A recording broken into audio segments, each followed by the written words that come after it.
اما بعد فاعوذ باللہ من الشیطان الرجیم بسم اللہ الرحمن الرحیم۔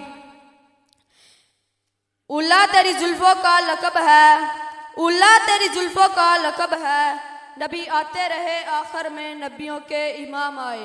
جو دنیا میں لے کر خدا کا آخری پیام آئے، وہ ہیں بشر لیکن تشہد میں اذانوں میں، جہاں بھی دیکھا خدا کے بعد مصطفیٰ کا نام آئے۔ حاضرین گرامی، میں اپنی گفتگو کی ابتدا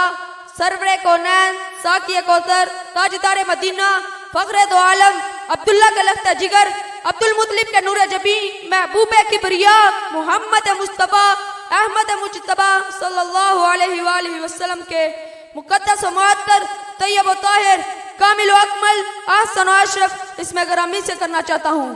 اس لیے کہ خود خالق کائنات، مالک ارض و سماوات نے فرمایا: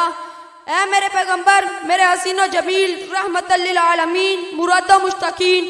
اے میرے پاک پیغمبر، میرا تجھ سے وعدہ ہے، میثاق ہے، اقرار ہے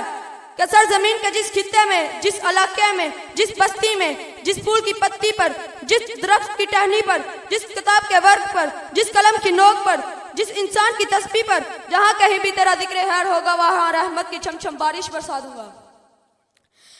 سامعین گرامی، میرا پیغمبر اگر آسمان کی طرف اشارہ کرے تو چاند کے 2 ٹکڑے ہو جائیں، میرا پیغمبر اگر اشارہ کرے تو ڈوبا ہوا سورج پلٹ آئے، میرا پیغمبر اگر پیالے میں انگلیاں ڈالے تو اللہ انگلیوں سے پانی کے چشمے جاری کر دے، میرا پیغمبر جس گلی سے گزر جائے اس گلی میں میرے نبی کی خوشبو ڈیرا جما لے۔ سامعین ذی وقار،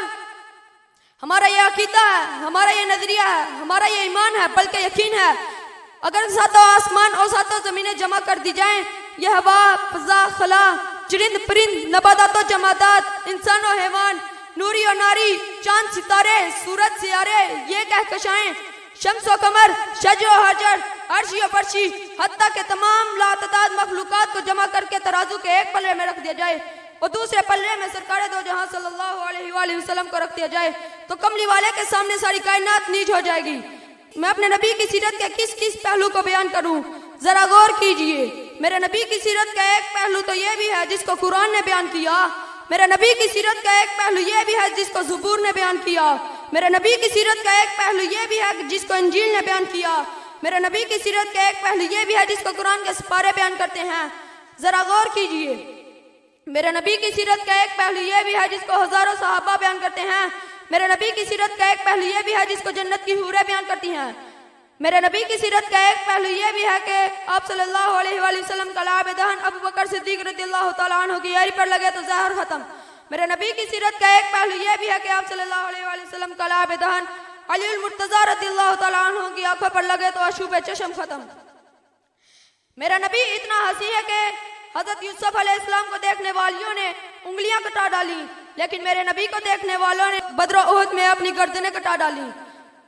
اپنی اولادوں کے نذرانے پیش کر دیے۔ میرا نبی اوپر دیکھ کر بات کرے تو قرآن بن جاتا ہے، نیچے دیکھ کر بات کرے تو حدیث بن جاتی ہے۔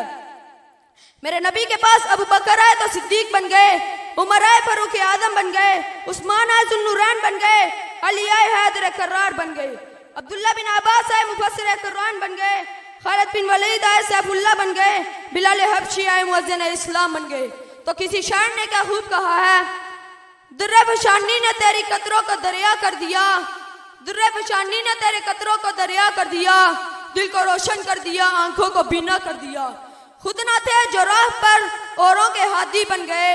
خود نہ تھے جو راہ پر اوروں کے ہادی بن گئے، کیا نظر تھی جس نے مردوں کو مسیحا کر دیا۔ وما علینا الا البلاغ المبین۔ السلام علیکم ورحمۃ اللہ وبرکاتہ۔